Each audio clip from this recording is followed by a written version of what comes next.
جب پاکستان کے پہلے صدر کو ملک کے مفاد میں جلاوطنی اختیار کرنی پڑی۔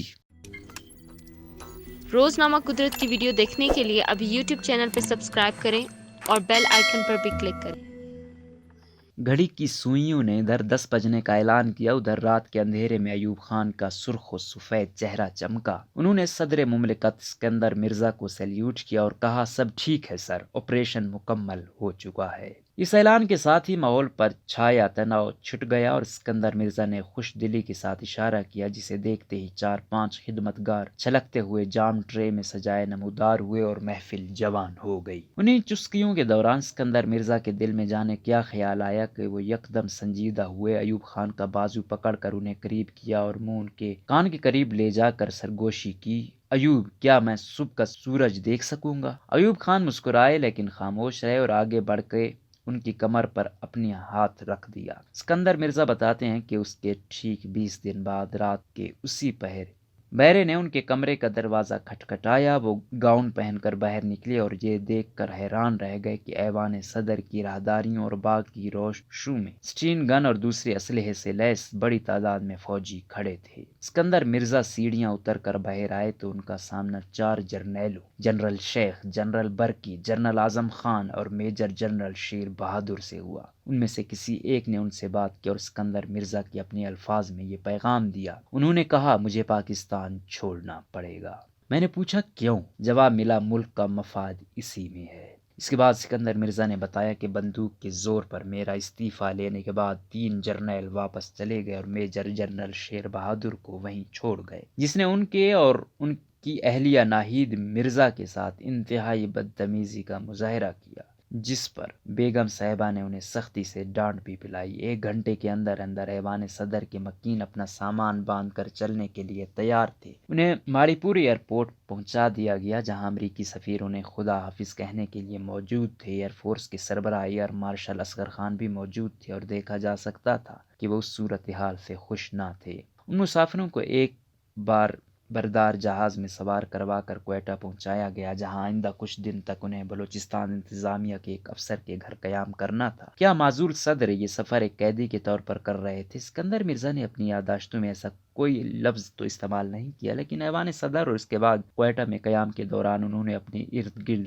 اسلحہ برداروں کی بہتات کا ذکر کیا، جس سے یہی تاثر ملتا ہے۔ لیکن ایوب خان دوسری بات کہتے ہیں۔ اپنی یادداشتوں میں انہوں نے لکھا کہ اسکندر مرزا کی معزولی کی اطلاع ملنے پر آسٹریلیا کا ہائی کمشنر ملنے کے لیے ان کے پاس آئے اور پوچھا کہ کیا وہ اسکندر مرزا سے مل سکتے ہیں۔ اس پر ایوب خان نے بتایا کہ یہ ملاقات بالکل ممکن ہے۔ یہ مکالمہ نقل کرنے کے بعد ایوب خان نے اپنا ایک تبصرہ لکھا ہے، وہ کوئی قیدی تھوڑا ہی تھے۔ ایوب خان کا یہ تبصرہ اسکندر مرزا کے ساتھ کیے جانے والے سلوک اور اس سلسلے میں ان کے ذہنی احساسات کو بڑی خوبی سے بیان کرتا ہے۔ ایوب خان ہوں یا اسکندر مرزا، آئین کی منسوخی اور مارشل لاء کے نفاذ کے بارے میں دونوں کے خیالات میں کوئی فرق نہ تھا۔ دونوں نے یہ مہم اکٹھے ہی سر کی تھی، لیکن صرف 3 ہفتے کے دوران ایسے کیا اختلافات پیدا ہو گئے جس کے باعث مارشل لاء کے ناظم اعلیٰ ایوب خان کو یہ انتہائی قدم اٹھانا پڑا۔ ایوب خان اس کی کئی وجوہات بیان کرتے ہیں۔ آئینی اور قانونی نظام کو لپیٹ کر ملک کو ایک نئی اور جانی منزل تک پہنچا دینے والی ان دونوں شخصیات کے درمیان نفاق کا پہلا بیج ایوب خان ہی کے ایک مطالبے سے پھوٹا، جب انہوں نے اسکندر مرزا سے کہا کہ وہ 2 خط تحریر کریں، ایک وزیر اعظم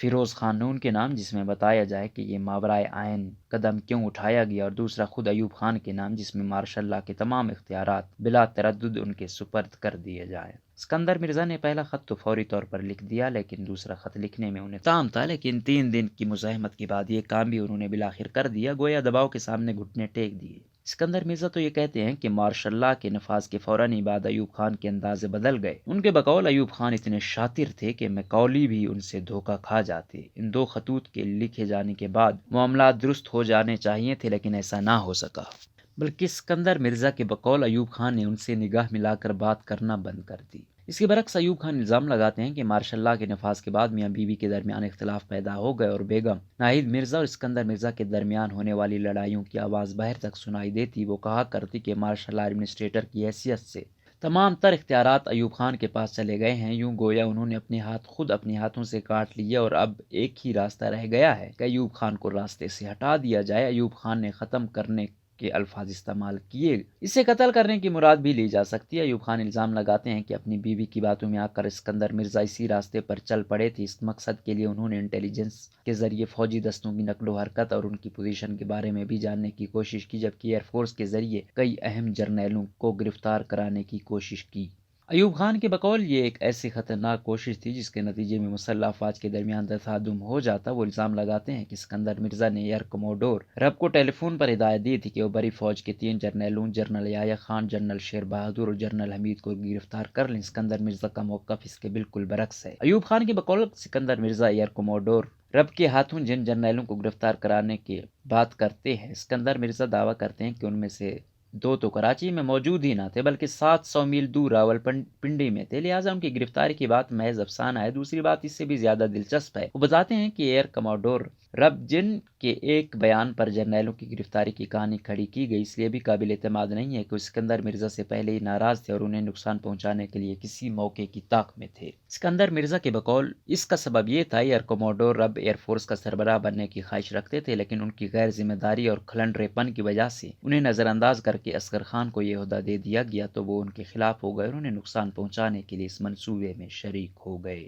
ایوب خان لکھتے ہیں کہ سازش کے بے نقاب ہونے کے بعد انہوں نے اسکندر مرزا سے ملاقات کی۔ اس موقع پر دونوں شخصیات کے درمیان ہونے والے مکالمے سے واضح ہو جاتا ہے کہ آنے والے دنوں میں کیا منظور ظہور میں آنے والا تھا۔ ایوب خان: آپ کا ارادہ کیا ہے؟ میں نے سنا ہے کہ آپ فوجی افسروں کی گرفتاری کے احکام دیتے رہے ہیں۔ اسکندر مرزا: آپ کو غلط اطلاع ملی، اس میں ذرا بھی سچ نہیں ہے۔ ایوب خان: دیکھیے، یہ عیاری اور چال بازی ختم کیجیے، ہوشیار رہیے، آپ آگ سے کھیل رہے ہیں، حالانکہ اس کی کچھ ضرورت نہیں ہے۔ ہم سب آپ کی وفاداری کا دم بھرتے ہیں، پھر آپ ایسی شرارتیں کیوں کر رہے ہیں؟ ایک ایسے صدر کے ساتھ گفتگو میں ایوب خان جس کی وفاداری کا دم بھرنے کا دعویٰ بھی کرتے تھے، عیاری، چال بازی، آگ سے کھیلنا اور شرارت جیسے الفاظ کا استعمال ظاہر ہے کہ ایک وارننگ کی حیثیت رکھتے تھے۔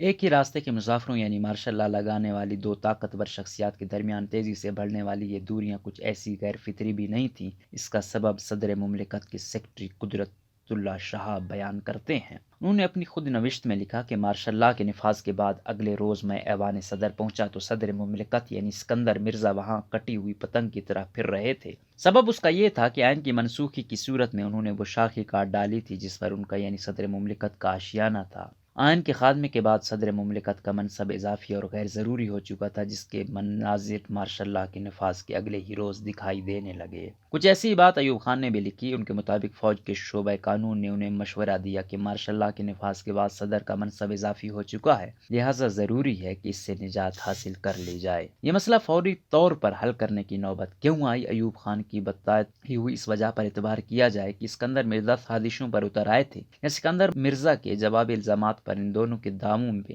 اپنی اپنی جگہ وزن ہوگا، لیکن اصل بات یہی تھی کہ ایک نیام میں 2 تلواروں کا سامنا چونکہ ممکن نہ تھا، اس لیے کسی ایک کو جانا ہی تھا اور جانا اسی کو تھا جو طاقت سے محروم تھا۔ پاکستان کا سیاسی نظام اس زمانے میں جیسا کیسا بھی تھا، ایک زمانہ تھا کہ اس میں صدر اسکندر مرزا اتنے مضبوط تھے کہ پورے ملک کی سیاست ان کی انگلیوں پر ناچتی تھی، حکومتیں بنتی اور بگڑتی تھیں اور لوگ ان کی نظر عنایت کے منتظر رہا کرتے تھے۔ اتنا طاقتور حکمران اتنی قسم پرسی کی کیفیت کا شکار کیسے ہو گیا؟ تو اس کا 2 الفاظ میں جواب یہی ہے کہ مارشل لا۔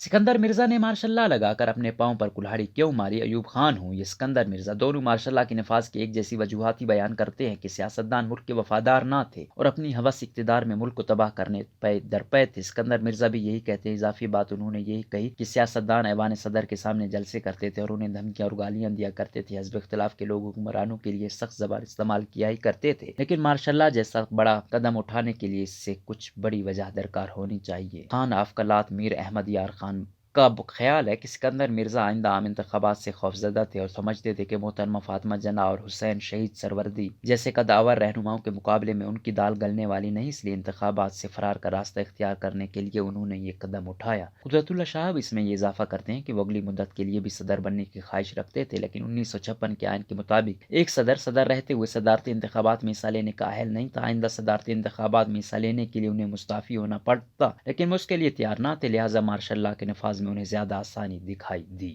پاکستان جیسے نوزائیدہ ملک کے اقتدار کے ایوانوں میں جس وقت یہ کھیل چل رہے تھے، دنیا میں مارشل لا نافذ کر کے حکومتوں کو رخصت کرنے کا چلن ابھی شروع نہیں ہوا تھا۔ اس لیے ضرورت محسوس ہوتی تھی کہ اس مقصد کے لیے عالمی برادری، خاص طور پر امریکہ کو ہم خیال بنایا جائے تاکہ کوئی بڑی رکاوٹ درمیان میں پیدا نہ ہو۔ اس مقصد کے لیے دو دلائل تراشے گئے۔ پہلی دلیل یہ تھی کہ پاکستانی عوام ابھی پارلیمانی جمہوریت کو سمجھتے نہیں، اور دوسرے یہ کہ اگر عام انتخابات ہو گئے تو اس کے نتیجے میں ملک پر کمیونسٹ غالب آ جائیں گے۔ سکندر مرزا نے امریکیوں کو قائل کرنے کی یہ ذمہ داری ایوب خان کو سونپی، جس کے ذہن میں اقتدار پر قبضہ کرنے کی خواہش پہلے سے ہی انگڑائی لے رہی تھی۔ سکندر مرزا نے منصوبے میں شامل کر کے ان کا راستہ خود بخود آسان کر دیا، لیکن ایک وجہ اس کے علاوہ اور بھی ہے۔ تقریباً 200 برس قبل انگریزوں کی مدد سے نواب سراج الدولہ کو شکست دے کر بنگال میں اپنا اقتدار کا راستہ ہموار کرنے والے میر جعفر کی اولاد سکندر مرزا کے مزاج میں بوئے سلطانی ابھی تک موجود تھی۔ پاکستان کے گرد و پیش میں اس زمانے میں دو بادشاہتیں موجود تھیں، ایک افغانستان کی اور دوسری ایران کی۔ سکندر مرزا جب ان بادشاہوں کے جاہ و جلال کو دیکھتے تو ان کے دل میں بھی ایسی خواہشات سر اٹھاتی۔ اس نوعیت کے کچھ آنکھوں دیکھے واقعات قدرت اللہ شاہ نے بیان کیے ہیں۔ اس میں سے ایک واقعہ کابل کے شاہی محل دلکشا کا ہے، جس کی چکا چوند دیکھ کر سکندر مرزا کی آنکھیں خیرہ ہو گئیں، اور دوسرا واقعہ ایران کا ہے۔ بیگم ناہید مرزا نے ایک شاہی ضیافت کا منظر یاد دلاتے ہوئے شہاب صاحب سے کہا کہ ان دعوتوں میں دو جرنیل شاہ ایران کے پیچھے کھڑے رہتے ہیں، اور یہاں دیکھو میجر کے رینک کے ADC ہمارے برابر بیٹھ کر کھانا کھاتے ہیں۔ اس پر تم لوگوں کو کچھ سوچنا چاہیے۔ پاکستان کی ابتدائی سیاست کی اسی الف لیلہ میں کسے کیا سوچنا چاہیے تھا؟ بس سوچ کے اسی بحران نے اس ملک ہی نہیں بلکہ اچھے بھلے طاقتور حکمران کو زوال سے دوچار کر دیا۔ زوال کا جو سفر 8 اکتوبر کو مارشل لا سے شروع ہوا تھا، 27 اکتوبر کو صدارت کے منصب سے ان کی معزولی اور 2 نومبر 1958 کو ان کی ملک بدری کا باعث بنا، اور اسی دربدری میں موت کے منہ تک جا پہنچے۔